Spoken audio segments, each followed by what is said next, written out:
तो hello students. आज हम लोग कक्षा 12 का पहला चैप्टर वो भी भौतिक विज्ञान का शुरू करने जा रहे हैं। बड़े विस्तार से समझेंगे और इसकी पीडीएफ भी अवेलेबल है। पहले चैप्टर का नाम है वैद्युत आवेश और वैद्युत क्षेत्र। इसमें दो पार्ट है, एक तो आवेश है और एक क्षेत्र है। वैद्युत आवेश है, एक क्षेत्र है। तो सबसे पहला जो पार्ट है हमारा वो वैद्युत आवेश हम शुरू करने जा रहे हैं।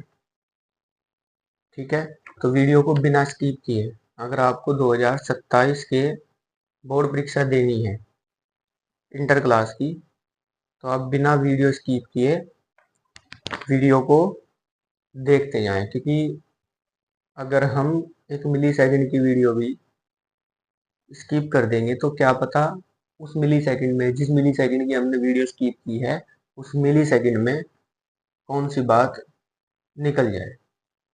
ठीक है, तो जो पहला टॉपिक है वो वैद्युत आवेश है और ये वैद्युत आवेश चैप्टर के नाम के अंदर भी लिखा हुआ है।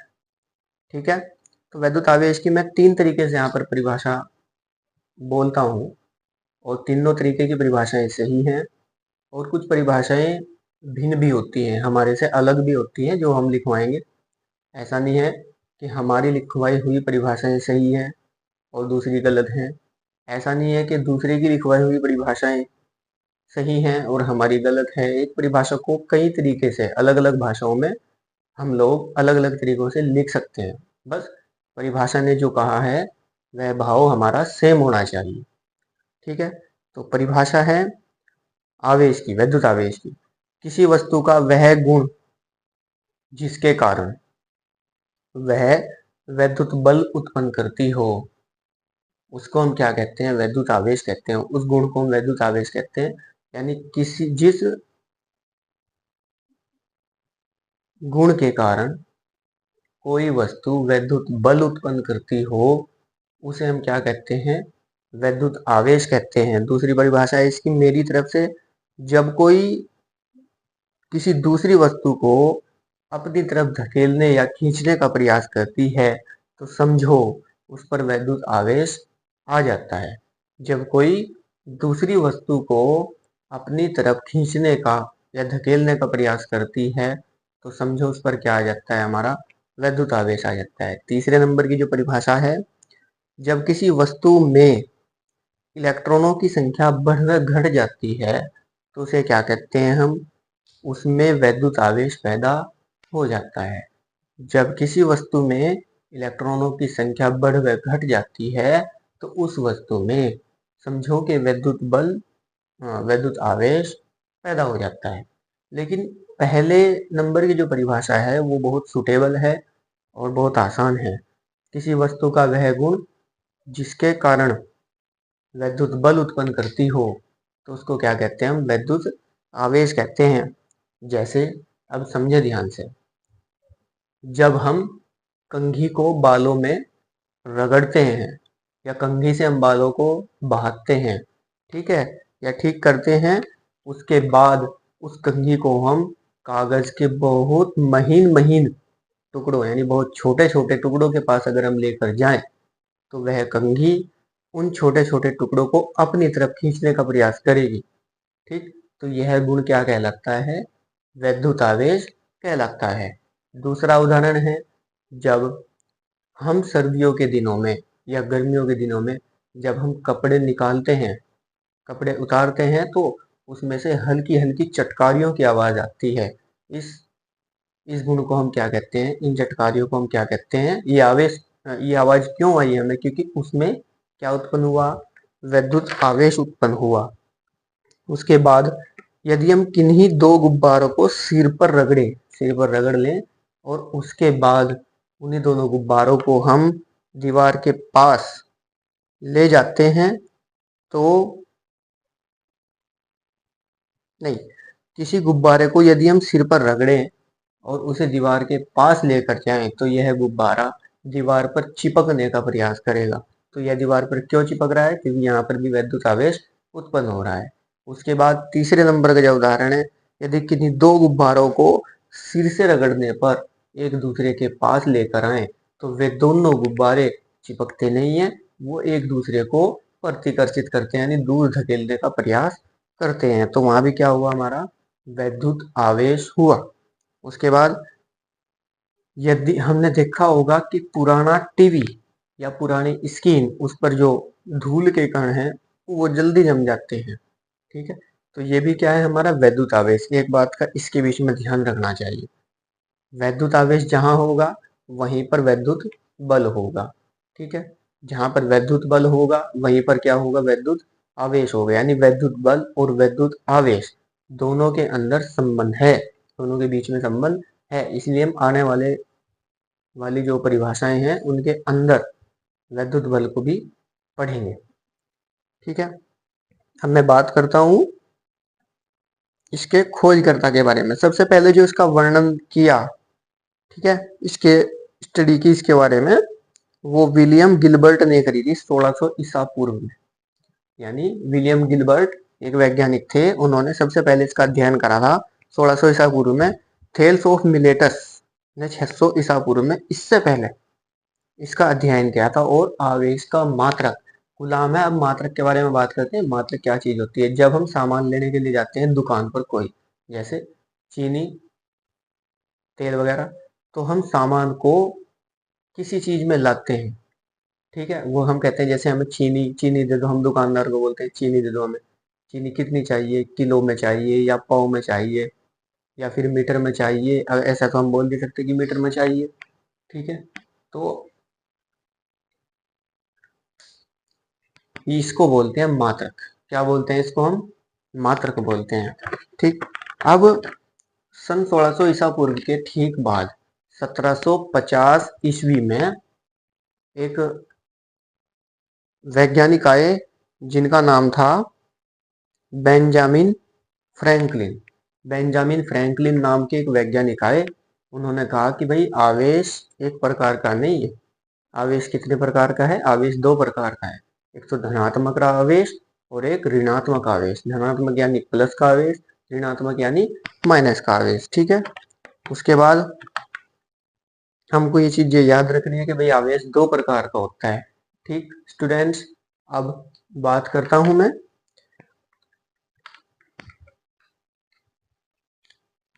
मैंने कहा आवेश दो प्रकार के होते हैं, एक तो प्लस का आवेश और एक माइनस का आवेश। स्टूडेंट्स, एक नोट करने वाली बात है यहाँ पर, यदि मैं दो आवेश और वो भी सजातीय, यदि मैं दो आवेश और वो भी विजातीय, ठीक, सजातीय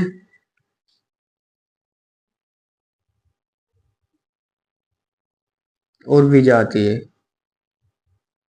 इन दोनों में क्या फर्क है। ठीक, सजातीय को बोलते हैं हम समान यानी बराबर, और विजातीय को बोलते हैं हम असमान यानी बराबर नहीं। ठीक, यदि हम दो सजातीय आवेशों को पास पास रखें, ठीक, तो वे एक दूसरे को क्या करते हैं,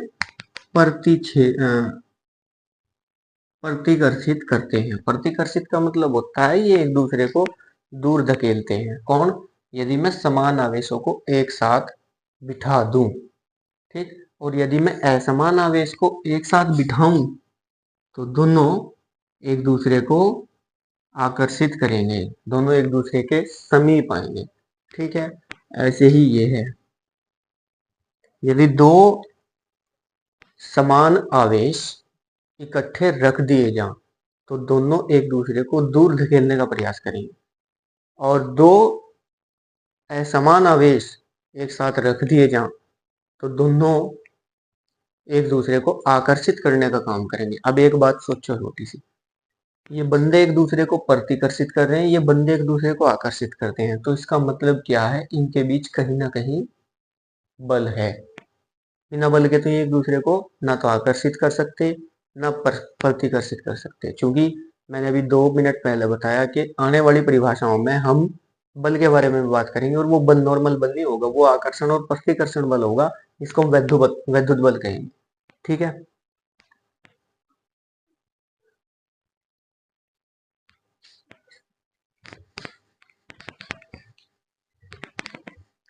चलिए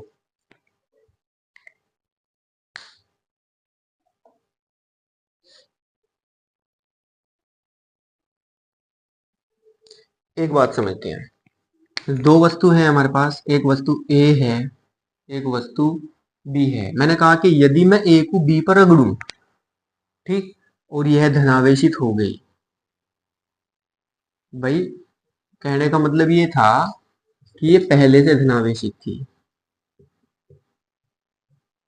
ये पहले से धनावेशित थी जो हमारी बी है। जब मैंने ए को बी से रगड़ा तो यह क्या हो जाती है, धनावेशित हो जाती है। यदि मैं ए को बी से रगड़ता हूँ, बी पहले से धनावेशित थी, ए आवेश रहित थी। आवेश रहित का मतलब होता है इस पर आवेश नहीं था। यदि ए को मैं बी से रगड़ू और बी से रगड़ने के बाद ए क्या हो जाती है, धनावेशित होता है, हो जाती है।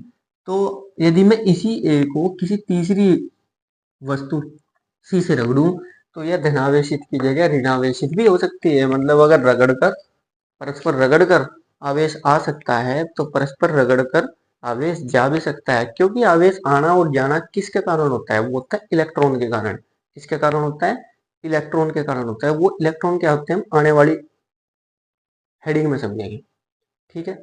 इतना हार्ड नहीं है, जरा धीरे धीरे समझते जाना है। अब तक हम सिर्फ आवेश के प्रकारों तक पहुंचे, अभी टॉपिक बहुत सारा रह रहा है।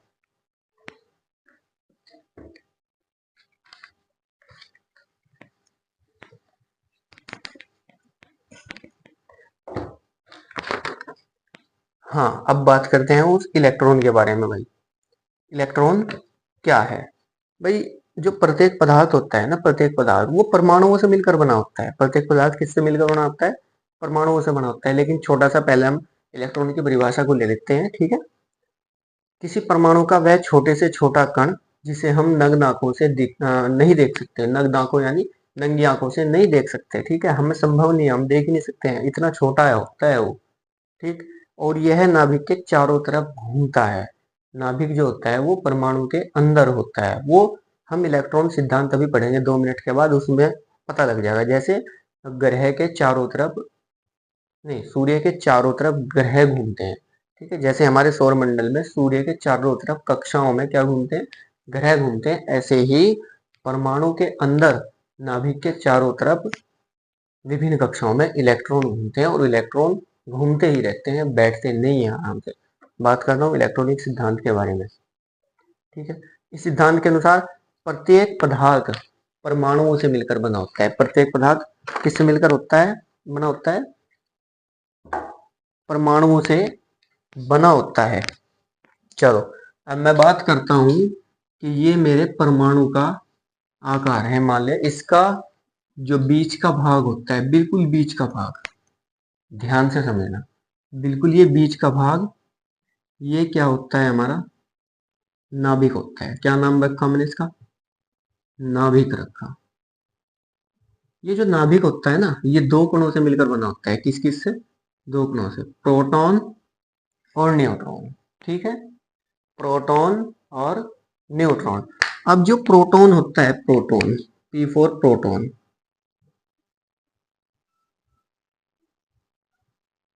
प्रोटॉन ये होता है धनावेशित। क्या होता है ये, धनावेशित। और जो न्यूट्रॉन होता है, न्यूट्रॉन, ये होता है आवेश रहित। यानी आवेश इसमें हो, आवेश नहीं होता इसमें। किस पे, न्यूट्रॉन पे। अब एक बात समझ लो, इसमें दो कण होते हैं, एक तो होता है प्रोटॉन, एक होता है न्यूट्रॉन। प्रोटॉन पर धनावेश है लेकिन न्यूट्रॉन पर कोई आवेश नहीं है, तो इसका मतलब यह है जो नाभिक हुआ वह क्या हुआ, धनावेशित हुआ। कुल मिलाकर नाभिक क्या हुआ, धनावेशित हुआ। उसके बाद एक बात और ध्यान रखने की है कि परमाणु का सबसे भारी भाग क्या होता है, उसका नाभिक होता है। और नाभिक कहाँ स्थित होता है, बीच में स्थित होता है। नाभिक कहाँ स्थित होता है, बीच में स्थित होता है। किसी भी परमाणु का सबसे भारी भाग क्या होता है, नाभिक होता है। नाभिक दो कणों से मिलकर बना होता है, प्रोटॉन से और न्यूट्रॉन से। जिसमें प्रोटॉन होता है धनावेशित और न्यूट्रॉन होता है उस पर कोई आवेश नहीं होता, न्यूट्रॉन पे। इसीलिए पूरा नाभिक टोटल क्या हुआ, धनावेशित हुआ। अब मैं बात कर रहा हूँ उस तीसरे बंदे के बारे में जिसके बारे में हम काफी देर से चर्चा कर रहे हैं, उसका नाम है न्यूट्रॉन। क्या नाम है उसका? न्यूट्रॉन। अब उस तीसरे बंदे की बात करते हैं। वो तीसरा बंदा यहाँ इसके चारों तरफ घूम रहा है नाभिक के, ठीक है। अब एक बात ध्यान रखने की है, जो हमारा इलेक्ट्रॉन होता है, इलेक्ट्रॉन, जो हमारा इलेक्ट्रॉन होता है वो होता है ऋणावेशित। क्या होता है वो? ऋणावेशित। एक बात ध्यान रखनी है जरा, मैं यहाँ बता देता हूँ।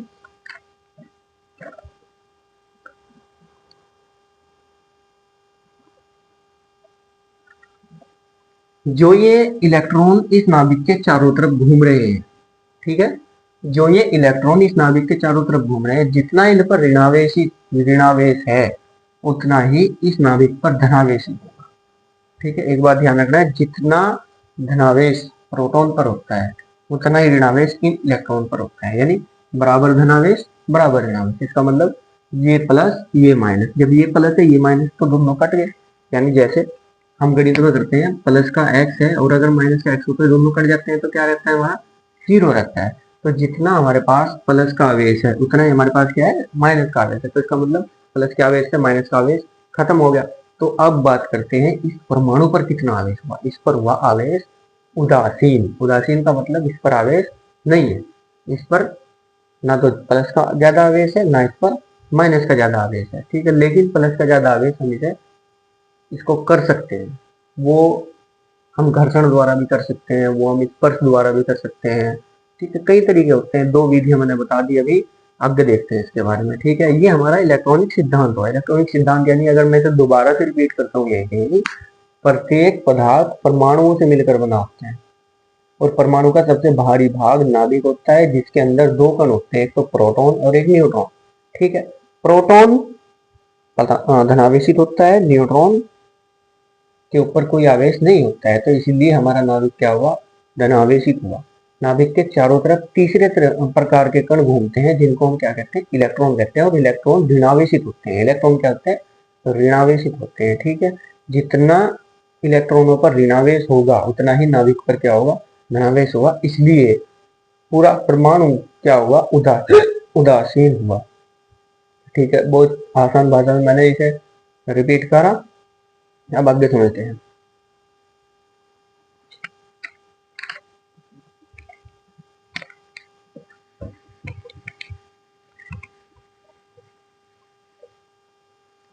स्टूडेंट्स,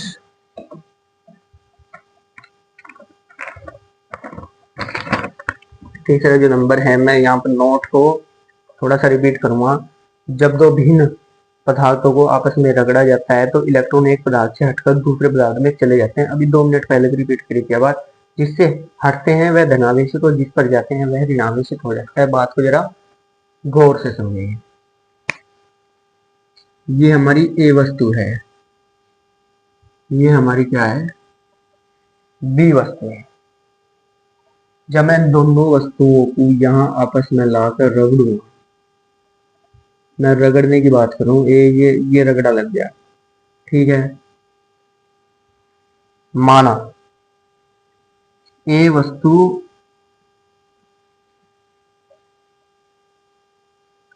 जब दोनों को हमने रगड़ दिया तो माना ए से बी पर क्या आ जाते हैं? हमारे इलेक्ट्रॉन आ जाते हैं। मान लें इस पर से 4 इलेक्ट्रॉन यहाँ आ गए, तो हमारा जो बी है ना, ये ऋणावेशित हुआ।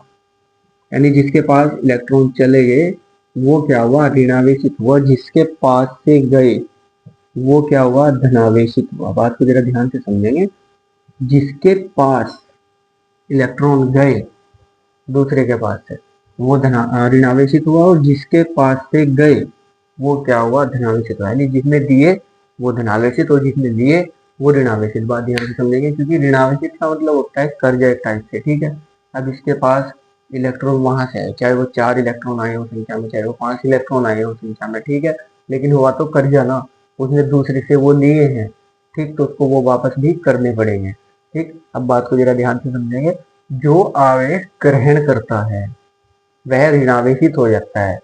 नहीं, जो इलेक्ट्रॉन ग्रहण करता है वह आवेशित ऋणावेशित हो जाता है, और जो इलेक्ट्रॉन त्यागता है तो वह धनावेशित हो जाता है। यानी किसी वस्तु का धनावेशित हो जाना अर्थात इलेक्ट्रॉनों का त्यागना, यानी किसी पदार्थ का, किसी वस्तु का धनावेशित हो जाना, इलेक्ट्रॉन त्यागना, और ऋणावेशित हो जाना, इलेक्ट्रॉन ग्रहण करना। इसका मतलब ये होता है, मैंने सारी चीजें इतनी सिमिलरली मैं रिपीट कर रहा हूँ, इतनी आसान भाषा से मैं बोल रहा हूँ कि बहुत ज्यादा आसान भाषा से। और इसी वीडियो के डिस्क्रिप्शन में एक मोबाइल नंबर मिलेगा, उस मोबाइल नंबर पर मैसेज करके या टेलीग्राम चैनल पर मैसेज करके संपर्क करके इस पूरे चैप्टर का की जो पीडीएफ है वो अवेलेबल है, वो ले सकते हैं। ठीक, उसके बाद दूसरे नंबर का जो नोट है वो मुझे बोलना था, एक ही पदार्थ की वस्तुओं को आपस में रगड़ने पर इलेक्ट्रॉन का स्थानांतरण नहीं होता। देखो, एक पदार्थ में एक परमाणु नहीं होता, उसमें ये नहीं पता कितने परमाणु होते हैं, अनगिनत परमाणु होते हैं। और यदि मैं एक ही पदार्थ की के दो परमाणु को उठाकर आपस में रगड़ो जाऊं, या किसी एक ही वस्तु की तो टुकड़ों को उठाकर मैं क्या करूं, आपस में रगड़ो जाऊं, तो इससे उस पर से इस पर कभी भी इलेक्ट्रॉनों का स्थानांतरण नहीं होने का। स्थानांतरण का मतलब होता है लेन देन, एक स्थान से दूसरे स्थान पर जाना। ठीक है, ना तो इस पर तक उस पर आगे जाएंगे, ना उस पर से इस पर आगे जाएंगे। सिर्फ कब होते हैं ये काम कब होता है, जब दोनों परमाणु अलग अलग पदार्थ के हों। ठीक है, तभी हमारा क्या होगा, स्थानांतरण होगा। अब बात करता हूं मैं वैद्युत आवेश के मात्रक के बारे में। ठीक है, देखो, मात्रक की कई पद्धतियां होती हैं, जैसे सीजीएस पद्धति, एमकेएस पद्धति। ठीक है, तो एमकेएस पद्धति के अंदर, यानी एमकेएस पद्धति का पूरा नाम क्या होता है, एमकेएस पद्धति मीटर किलोग्राम सेकेंड। इस पद्धति के अंदर जो इलेक्ट्रॉन का आवेश होता है ना, आवेश का जो मात्रक होता है वो क्या होता है, वो होता है कूलाम। स्टूडेंट्स, क्या होता है वो, कूलाम होता है। और एक चीज यही मैं बताता चलूं कि इलेक्ट्रॉन पर आवेश कितना होता है संख्या में, प्रोटॉन पर आवेश कितना होता है, वो धनावेश और ऋणावेश, वो आवेश की प्रकृति हुई, वो आवेश की क्या हुई, प्रकृति हुई। मैं बता रहा हूँ यहाँ संख्या में इलेक्ट्रॉन पर आवेश कितना और प्रोटॉन पर आवेश कितना। ध्यान से समझेंगे, 1.6 गुणा 10 की घात -19, और ये भी 1.6 गुणा 10 की घात -19। सिर्फ फर्क क्या है, ये ऋणावेशित है और ये क्या है, धनावेशित है। ये क्या है, ऋणावेशित है, और ये क्या है, धनावेशित। अभी थोड़ी देर पहले भी इसके ऊपर हमने चर्चा करी थी। ठीक है, अब मैं बताता हूँ वैद्युत आवेश का संरक्षण नियम, जरा ध्यान से समझेंगे। वैद्युत आवेश का संरक्षण नियम, यदि परीक्षा के अंदर ये टॉपिक आता है तो यह टॉपिक 2 नंबर के अंदर आता है भाई। वैद्युत आवेश को ना तो हम उत्पन्न कर सकते हैं, और वैद्युत आवेश को ना ही हम नष्ट कर सकते हैं। यही हमारा क्या है, वैद्युत आवेश का संरक्षण नियम है। क्या कहा, वैद्युत आवेश का संरक्षण नियम। वैद्युत आवेश को ना तो हम नष्ट कर सकते हैं और ना ही हम उत्पन्न कर सकते हैं। सिर्फ एक वस्तु से दूसरी वस्तु पर क्या कर सकते हैं, स्थानांतरण कर सकते हैं। ठीक है, तो इसको क्या बोलते हैं हम, वैद्युत आवेश का संरक्षण नियम बोलते हैं। और यह सिद्धांत किसने दिया था, बेंजामिन फ्रैंकलिन ने दिया था। सिद्धांत किसने दिया था, बेंजामिन फ्रैंकलिन ने दिया था। ठीक है, इससे इसके बाद बेंजामिन फ्रैंकलिन ने जब आवेशों को 2 भागों में बांटा, तो वो समय कब का था, वो था 1750 ईस्वी का समय। ठीक, अब बात करते हैं 1752 ईस्वी, यानी 2 साल के बाद बात करते हैं। तो इसने क्या करा, हमारे अंकल ने, इसका नाम बेंजामिन फ्रैंकलिन है, एक पतंग उड़ाई, और पतंग जो उड़ाई, पतंग की डोर में एक लोहे की चाबी बांध दी। क्या करा, एक लोहे की चाबी बांध दी, और जब उसे उड़ाया, उसने मौसम में उड़ाया बारिश के, जैसी बारिश आने से पहले बिजली चमकती है या बारिश आती है, ठीक है, हवा चलती है, तो उस मौसम में उसने उस पतंग को उड़ाया। हवा नहीं चल रही थी, तो जैसे उसने पतंग को उड़ाया, ऊपर बिजली चमकी। बिजली चमकने के साथ साथ फिर क्या होता है भाई, क्या प्रयोग होता है, जो हमारी लोहे की चाबी हमने उन्होंने उसमें बांध दी थी पतंग में, तो उसका संबंध आकाशीय बिजली से हुआ। जो आकाशीय बिजली थी उससे उसका संबंध हुआ। ठीक है, तो इससे क्या होता है, वैद्युत आवेश के संरक्षण के सिद्धांत को सपोर्ट मिलती है, मजबूत होता है। ठीक है, ये प्रयोग करा था किन्होंने, बेंजामिन फ्रैंकलिन ने। कब करा था यो, 1752 ईस्वी में। पतंग वाला प्रयोग, ये चीज याद रखनी है, बहुत खतरनाक उदाहरण मैंने बताया। ठीक है, बहुत अलग मैंने उदाहरण बताया है। ठीक है, अब मैं बात करता हूँ प्रमाण पत्र विद्युतदर्शी की। किसकी बात कर रहा हूं मैं? स्वर्ण पत्र विद्युतदर्शी। हाँ, बहुत इंपोर्टेंट। स्वर्ण पत्र विद्युतदर्शी। एक बात हमने देखा होगा, जब हमें बुखार चढ़े तो हम डॉक्टर के पास जाएं और डॉक्टर हमारे मुंह में एक मशीन सी लगा दे, ठीक है, उसको बोलते हैं थर्मामीटर। ठीक है, यानी हमें बुखार है या नहीं है वो चीज थर्मामीटर पता लगाता है। ठीक, और कितना बुखार है ये चीज भी पता लगाता है। तो भाई श्रवण पत्र विद्युतदर्शी जरा ध्यान से समझेंगे, ये एक ऐसा उपकरण है जो ये पता लगाता है किसी वस्तु पर आवेश है या नहीं। आवेश है या नहीं है उस चीज को पता लगाने के लिए एक उपकरण है जिसका नाम श्रवण पत्र विद्युतदर्शी है। यह एक ऐसा उपकरण है जो ये पता लगाता है किसी वस्तु पर आवेश है या नहीं है, और यहाँ तक नहीं, ये इतना भी पता लगा देता है कि यह आवेश धनावेश है या ऋणावेश, यह आवेश प्लस का है या माइनस का, ये चीज भी यह बता सकता है। कितना खतरनाक जो है उपकरण है भाई, ये कितना अच्छा उपकरण है हमारे लिए।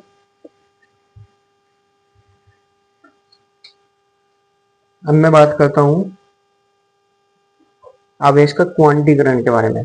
आवेश का जो क्वांटीकरण है उसमें उन्होंने क्या बताया?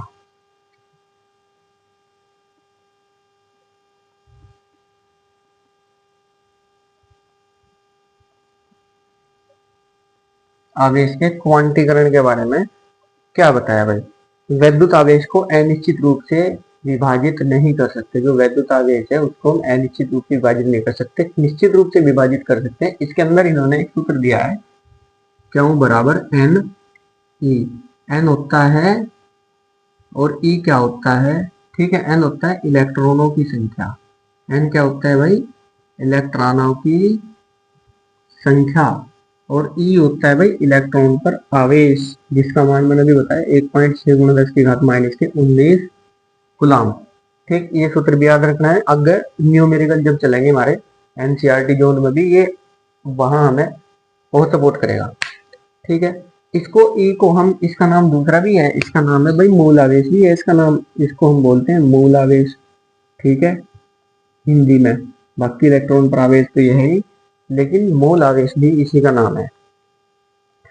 एक चीज मैं तुम्हें बता दूं भाई, मूल आवेश का जो आकार है, मूल आवेश यानी जो ई है ना, इसका आकार देखो कितना छोटा है। जो हमारे घर में नॉर्मली बल्ब होता है ना 100 वाट का, ठीक है, 100 वाट का, तो उस 100 वाट के बल्ब में 1 सेकंड में 3 गुणा 10 की घात 18 मूल आवेश तंतु में प्रवेश करते हैं और दूसरे सिरे से बाहर भी निकलते हैं। एक ही सेकंड के अंदर देखो कितना खतरनाक, कितना छोटा होता है ये। 1 सेकंड के अंदर अंदर उसके तंतु में कितने 3 गुणा 10 की घात 8 मूल आवेश, यानी एक मूल आवेश कितना है? 1.6 गुणा 10 की घात माइनस के 19, यानी 1 सेकंड में कितने निकलते हैं? 3 गुणा 10 की घात, कितने बोल रहा मैंने? 8 बोल रहा, ठीक है, या 18 बोल रहा? 18 है वो भाई, इतने मूल आ गए। अब ये संख्या में बहुत ज्यादा है जिन्हें हम काउंटिंग कर ही नहीं सकते। मतलब 3 गुणा 16 के 48, 4.8 गुणा 10 की घात माइनस के एक मूल आवेश 1 सेकंड में निकलता है। देखो कितना छोटा होता है ये, हुआ फिर भी ऋणात्मक ही, चाहे हमने कितना भी कर लिया। ठीक, अब बात करते हैं इस शब्द।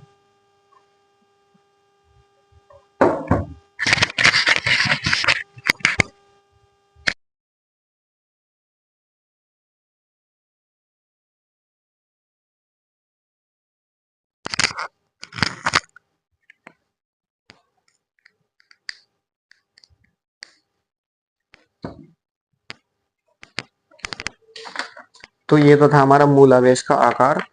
और जो हमारा ये क्यों बराबर एन ई है ना, अभी लिखवाया आवेश का क्वांटीकरण, क्यों बराबर एन ई, इसके जो खोज करता है ना वो होता है, वो है आर ए मिलिकन। कौन है इसके खोज करता? R A Millikan. किसके? आवेश के क्वांटीकरण का जो सिद्धांत है, इसमें जो सूत्र उन्होंने सिद्ध करके दिया हमें, इसके खोजकर्ता की बात करी मैंने, आर ए मिलिकन की। हर चीज को एक बेसिक तरीके से लेकर चलूंगा, ठीक है, बस समझना बड़े ध्यान से। एक टॉपिक है बहुत इंपॉर्टेंट, कूलॉम का नियम। क्या? कूलॉम का नियम। वही बात करता हूँ, अभी थोड़ी देर पहले मैंने बताया था, जब दो आवेश सजातीय एक दूसरे के पास रखे जाएंगे वो एक दूसरे को प्रतिकर्षित करेंगे। लेकिन वो प्रतिकर्षित कर किस वजह से रहे हैं भाई? जब प्रतिकर्षित का मतलब होता है धकेलना एक दूसरे को, ठीक है, दूर दूर फेंकना। तो वो जो दूर फेंक रहे हैं या एक दूसरे को धकेल रहे हैं भाई, वो उसके बीच में कहीं ना कहीं बल काम कर रहा। जब उसके बीच अगर कहीं ना कहीं बल काम ना करता, तो वो एक दूसरे को ना तो धकेल पाते, ना एक दूसरे को खींच पाते। भाई एक दूसरे को खींचना या धकेलना किसके कारण होता है? भाई बल होता है, इसके बीच में बल काम करता है, इसलिए तो वो करते हैं ना। अच्छा, एक बात और भी है, चलिए उसी बल के बारे में बात करते हैं। वो बल आकर्षण बल भी होता है, प्रतिकर्षण बल भी होता है। ठीक है, आकर्षण का मतलब होता है अपनी तरफ खींचना, और प्रतिकर्षण का मतलब होता है दूर धकेलना। ठीक भाई स्टूडेंट्स, तो अब हम इसी बल के बारे में बात करने जा रहे हैं, और इसी बल के ऊपर उन्होंने क्या दिया? कूलाम का नियम दिया। ठीक है, ये वैद्युत बल है, इसलिए इसको हमने कूलाम का नियम बोला।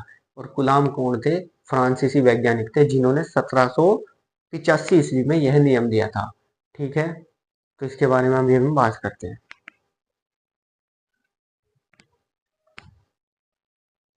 देखो, जब दो स्थिर बिंदु आवेशों के बीच, जब दो स्थिर बिंदु एक जगह रखे होते हैं, तो इनके बीच जो कार्य करने वाला बल है, इनके आवेशों की मात्रा के गुणनफल के अनुक्रमानुपाती, और इनके बीच की जो दूरी होती है उसके वर्ग के व्युत्क्रमानुपाती होता है। यानी चलते हैं हम बिल्कुल अच्छे तरीके से। माना दो बिंदु आवेश Q1 व Q2 रखे हैं, जिनके बीच की दूरी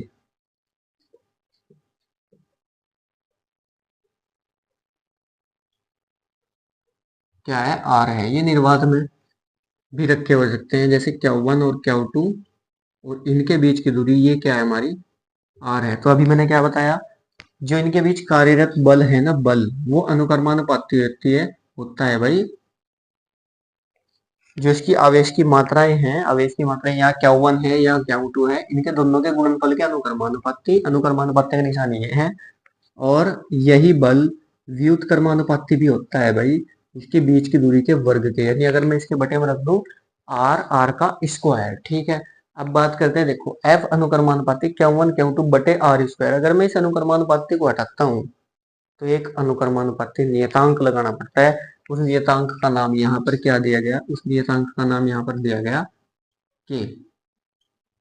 ठीक, आगे जाकर सुविधा के लिए के का जो मान है वो 9 × 10⁻9 दिया गया। 9 × 10⁻, क्या दिया गया स्टूडेंट्स? 9 दिया गया। और जिसका जो मात्रक है वो दिया गया न्यूटन मीटर स्क्वायर प्रति कूलाम स्क्वायर। ठीक, और इससे भी ज्यादा सुविधा उन्होंने और क्या करी?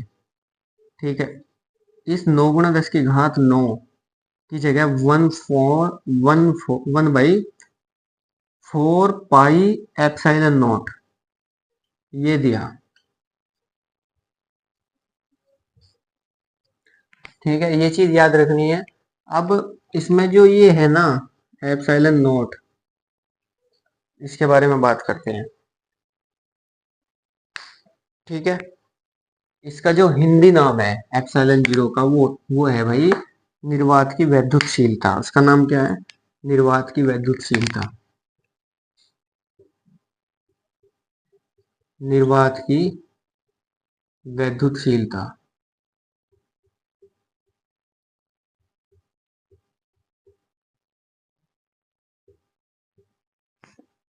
ठीक, इसका जो मान होता है वो होता है 8.85 × 10⁻⁻12। बस इसका एक चीज ध्यान रखनी है, इसकी जो मात्रक है ना, मात्रक वो ध्यान रखना है। हमारा जो 1/1/4 पाई एप्सिलॉन जीरो, इसका जो मान है ये है, और इसका मात्रक है न्यूटन मीटर स्क्वायर प्रति कूलाम स्क्वायर। और इस एप्सिलॉन जीरो का जो मात्रक है ना, वो ठीक इसका उल्टा होता है। वो क्या होता है भाई? कूलाम स्क्वायर प्रति न्यूटन मीटर स्क्वायर ये होता है। ठीक, तो ये बड़ा खतरनाक टॉपिक था। अब इसके बाद इस पर दो सूत्र और दिए गए हैं, दो सूत्रों को और जरा ध्यान से रखेंगे भाई। के बराबर एफ बटे क्या दिया गया? एफ के। ठीक, और एक हो दिया के बराबर खाली एप्सिलॉन बटे एप्सिलॉन नॉट, और इस एप्सिलॉन का नाम भी उसने दिया प्रावैद्युत की वैद्युतशीलता। प्रावैद्युत, प्रावैद्युत क्या है? ये होता है अचालक। क्या होता है? अचालक। और अचालक उसको बोलते हैं जिसके अंदर मुक्त इलेक्ट्रॉनों की संख्या बहुत ज्यादा कम होती है, यानी इसमें हम करंट नहीं प्रवाहित कर सकते, वैद्युत धारा नहीं प्रवाहित कर सकते, इसको बोलते हैं वैद्युत प्रावैद्युत, यानी जिसको हम अचालक बोलते हैं। ठीक है भाई, ये हो गया आपका कूलाम का नियम, बहुत आसान है। ठीक है, देखने में से डर लगे लेकिन डराने वाली ऐसी कोई इसमें खास बात नहीं है। ठीक, अब बात करता हूं मैं इसी कूलाम के नियम के ऊपर आधारित एक परिभाषा है जिसका नाम है एक कूलाम। एक कूलाम की परिभाषा, एक कूलाम की परिभाषा यदि पेपर में आती है तो 1 नंबर में आती है। ठीक, कितने नंबर में? 1 नंबर में आती है।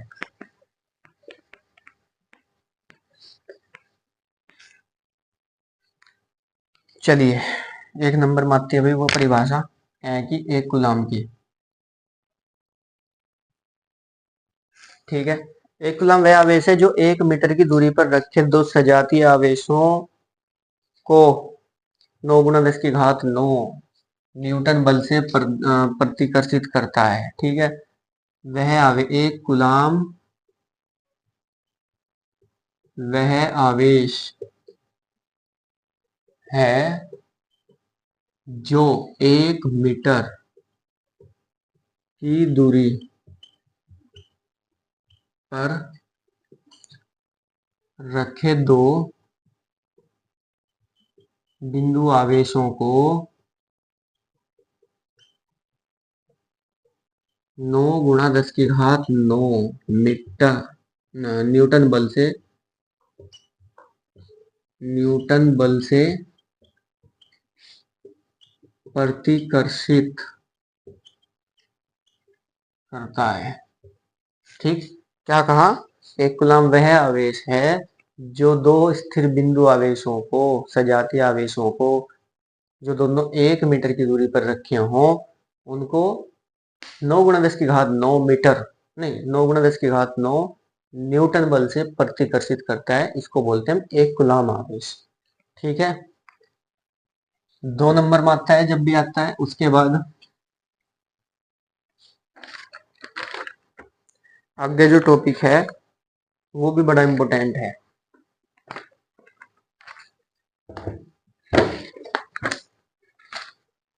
घर्षण द्वारा आवेशन, चालन द्वारा आवेशन। मैंने अभी 5-7 मिनट पहले भी यह बात समझाई थी। घर्षण द्वारा आवेशन क्या होता है? ठीक है, यदि किन्हीं दो पदार्थों को आपस में रगड़ा जाता है, यदि किन्हीं दो पदार्थों को आपस में रगड़ा जाता है तो उनके बीच इलेक्ट्रॉन के स्थानांतरण के कारण दोनों आवेशित हो जाते हैं। क्या कहा हमने? यदि किन्हीं दो पदार्थों को आपस में रगड़ा जाता है तो दोनों के बीच आवेशों का लेन देन होता है, इस वजह से वे दोनों क्या हो जाते हैं? आवेशित हो जाते हैं। कोई सा धनावेशित हो जाए, कोई सा ऋणावेशित हो जाए। धनावेशित कौन सा हो? जो इलेक्ट्रॉन त्यागता है, थोड़ी देर पहले बताया। और ऋणावेशित कौन सा होता है? जो इलेक्ट्रॉन ग्रहण करता है। ठीक है, अब बात करता हूँ मैं चालन द्वारा आवेशन।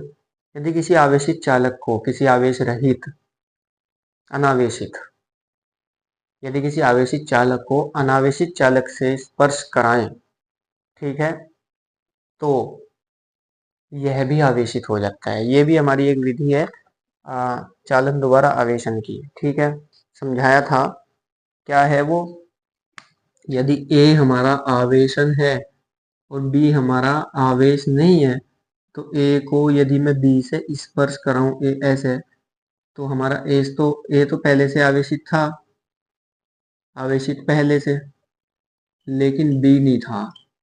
ठीक है, तो दोनों को अगर मैंने स्पर्श कराया तो ये दूसरे वाला भी क्या हो गया? अब आवेशित हो गया। क्या हो गया? ये आवेशित है, आवेशित।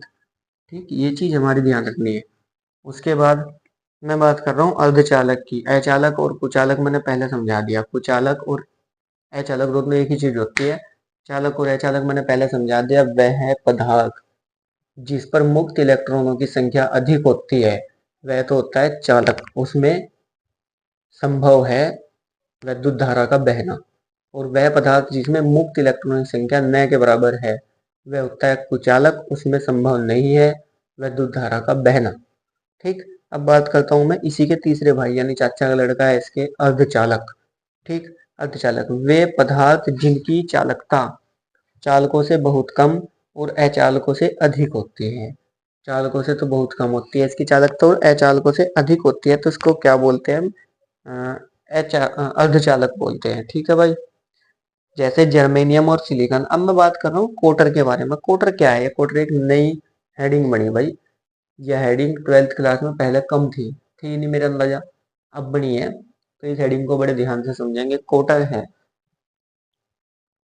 मुक्त इलेक्ट्रॉन। मुक्त इलेक्ट्रॉन का मतलब होता है वे इलेक्ट्रॉन जो अपने स्थान से दूसरे स्थान पर बार बार ज्यादा गति करते हैं। ठीक है, जो परमाणु के अंदर, अच्छा इलेक्ट्रॉन चारों तरफ घूम रहे हैं परमाणु के अंदर नाभिक के चारों तरफ इलेक्ट्रॉन घूमते हैं। अब जो नाभिक के चारों तरफ इलेक्ट्रॉन में घूम रहे हैं ना, तो नाभिक के और उन इलेक्ट्रॉनों के बीच में एक बल होता है, आकर्षण बल, जिसकी वजह से वो बंधे रहते हैं।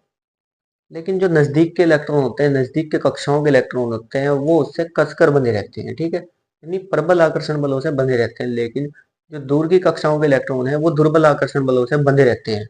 ठीक है, तो जो दुर्बल आकर्षण बलों से बंधे रहते हैं ना इलेक्ट्रॉन, वो आसानी से एक स्थान से दूसरे स्थान पर जा सकते हैं, इसलिए उनको हम क्या कह सकते हैं? मुक्त इलेक्ट्रॉन कह सकते हैं।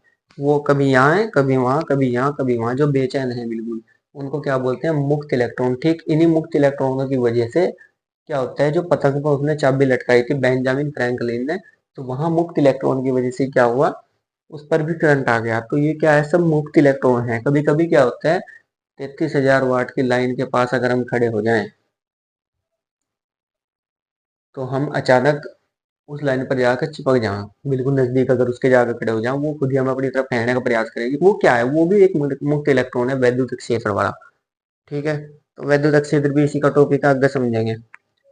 तो अर्धचालकों में मुक्त इलेक्ट्रॉन जब आ जाते हैं, तो वह जगह जहां से मुक्त इलेक्ट्रॉन हटा, एक रिक्त स्थान बना, उस रिक्त स्थान को क्या कहते हैं? हम कोटर कहते हैं। ठीक, हाँ, ये थी वह बात। देखो, ये एक मान लिया वो है अर्धचालक, इस अर्धचालक में कोई जगह नहीं है। फिलहाल क्या कहा इसने भाई? ऐसे इलेक्ट्रॉन इसमें फंसे हुए हैं बढ़िया करके, पूरे इसके बीच में जगह है, मैंने जगह है, लेकिन कहीं नहीं होती। अगर इसने कहा कि ये इलेक्ट्रॉन यहाँ से हटकर इधर जा, तो इसका मतलब यहाँ पे ये खाली जगह बढ़ेगी। इस खाली जगह को हम क्या कहते हैं? इसको बोलते हैं हम कोटर। क्या बोलते हैं इसको हम? कोटर बोलते हैं। ये रिक्त स्थान जो हमारा बना, कौन सा बड़ा? ये वाला जिसमें हमने ग्रीन कलर का अभी मार्कर का जो कलर है वो भर दिया। देखो जरा ध्यान से, ये इसमें पूरे में इलेक्ट्रॉन चक्कर लगा रहे थे। यदि एक इलेक्ट्रॉन यहाँ से निकल कर भाग गया, बाहर चला गया, ठीक है, तो यहाँ पर उस इलेक्ट्रॉन की जगह तो खाली हो गई ना, वो अपनी कुर्सी छोड़कर बाहर चला गया। तो इसी कुर्सी को यानी इसी जगह को, जो रिक्त स्थान ये बना, इस रिक्त स्थान को क्या बोलते हैं हम? कोटर बोलते हैं। क्या बोलते हैं? इस रिक्त स्थान को कोटर बोलते हैं। ठीक है, अब बात कर रहा हूं मैं बहुल आवेशों के बीच वैद्युत बल। ठीक है, बहुल का मतलब होता है बहुत सारे। ठीक है, अनेक। बहुल का मतलब क्या होता है? अनेक होता है। ठीक है स्टूडेंट्स, इसने कहा बहुल आवेशों के बीच बल यानी अध्यारोपण का सिद्धांत। यदि किसी निकाय पर अनेक आवेश कार्यरत हों, तो उनमें से किसी एक पर लगा बल कुल सभी बलों के लगे बल के सदिश योग के बराबर होता है। यानी जिसकी बात हुई ये इस वाले की, ये इस वाले की। ठीक, ये होता है अध्यारोपण का सिद्धांत। यदि एक ही निकाय पर बहुत सारे आवेश कार्यरत हो, तो किसी एक आवेश को उठाओ, उस पर टोटल बल उन सारे आवेशों पर लगे बलों के सदिश योग के बराबर होता है। ठीक है, इसको बोलते हैं अध्यारोपण का सिद्धांत। ठीक, अब मैं बात कर रहा हूं भाई सतत आवेश वितरण, सतत आवेश वितरण। ठीक है, यदि किसी वस्तु को दिया गया आवेश उस पर पूरे तरीके से क्या हो जाए? फैल जाए। ठीक है, तो उसको बोलते हैं हम सतत आवेश वितरण। और ये रेखीय आवेश वितरण होता है आवेश का वितरण किसी रेखा के अनुदिश हो, तो उसको क्या बोलते हैं? हम रेखीय आवेश वितरण बोलते हैं। और तीसरा है हमारा पृष्ठीय आवेश वितरण। जब आवेश किसी एक पृष्ठ पर एक समान रूप से फैल जाए, तो उसको बोलते हैं हम पृष्ठीय आवेश वितरण। पृष्ठीय आवेश वितरण यदि जब कोई आवेश किसी पृष्ठ पर एक समान रूप से वितरित हो जाए तो उसको बोलते हैं पृष्ठीय आवेश वितरण। एक समान रूप से, ठीक है, जितना यहाँ है उतना दूसरी जगह, जितना वहां है उतना इस जगह, ठीक है। आयतन आवेश वितरण, जब कोई आवेश किसी आयतन वाली वस्तु पर, आयतन पर, किसी वस्तु के संपूर्ण आयतन पर पूरे तरीके से फैल जाए तो उसको बोलते हैं हम आयतन आवेश वितरण। ठीक है साथियों, आज का की जो वीडियो है वो यहीं पर समाप्त होती है। टॉपिक और बहुत सारे रह रहे हैं इस पहले वाले चैप्टर में, और याद रहे एक पहले वाला चैप्टर कई पार्टों में विभाजित होकर आएगा। अगला जो अगली जो वीडियो है वो इसकी बाकी की जो हेडिंग बची हुई है उन सभी को लेकर आएगी, और न्यूमेरिकलों की अलग से वीडियो आएगी, और इसके जो अभ्यास पर्सन है उसकी अलग से वीडियो आएगी, फिर एनसीईआरटी जोन की अलग से वीडियो आएगी इसी चैप्टर के अंदर, और फिर एक वीडियो अलग से आएगी जिसमें वो पर्सन बताए गए जाएंगे जो बोर्ड परीक्षा में रखे हुए मिलेंगे। ठीक है, तो अब सभी बच्चे जा सकते हैं। आज का लेसन का जो टॉपिक है यहीं पर समाप्त होता है। ठीक है, वीडियो पसंद तो आई होगी, अगर ध्यान से देखा होगा तो जरूर इसको हमें क्या करना है, लाइक करना है और शेयर भी करना है। अपने जो रिश्तेदार हैं, यार हैं, दोस्त हैं, भाई हैं, बहन हैं, सबको शेयर करना है। और भाई सपोर्ट करो बहुत ज़्यादा, ये रिक्वेस्ट है आपके लिए। ठीक है, आप इसे सपोर्ट करें, वीडियो को लाइक करें और शेयर करें। ठीक है, धन्यवाद। जय हिंद, जय भारत।